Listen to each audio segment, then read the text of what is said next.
আমরা যে বৃষ্টি থেকে বাঁচার জন্য ছাতা ব্যবহার করি, মজার ব্যাপার হলো ছাতা কিন্তু বৃষ্টি থেকে বাঁচার জন্য আবিষ্কারই হয়নি।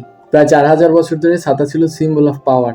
শুধু কিংস আর পাওয়ারফুল মানুষরাই ছাতা ব্যবহার করতে পারতো, সাধারণ মানুষের কোনো পারমিশনই ছিল না।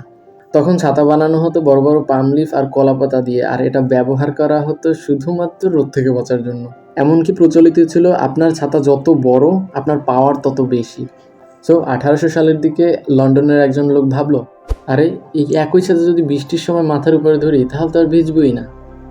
কিন্তু মানুষ এটা একদমই ভালোভাবে নেয়নি, বিশেষ করে ঘোড়ার গাড়ির মালিক আর কোচম্যানরা, কারণ সবাই যদি ছাতার ব্যবহার শুরু করে যায় তাহলে বৃষ্টির সময় আর ঘোড়ার গাড়িতে কেনই বা উঠবে।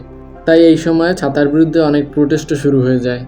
বাট ইভেনচুয়ালি মানুষ তো শেষ পর্যন্ত সহজ জিনিসটাই বেছে নেয়, ফলে ধীরে ধীরে ছাতা মেইন স্ট্রিম হয়ে যায়। তারপর সাধারণ মানুষও ব্যবহার করতে শুরু করে, সেখান থেকে পুরো পৃথিবীতে ছড়িয়ে পড়ে, আর সেখান থেকেই আমরা এখনও বৃষ্টির সময় ছাতা ব্যবহার করে থাকি।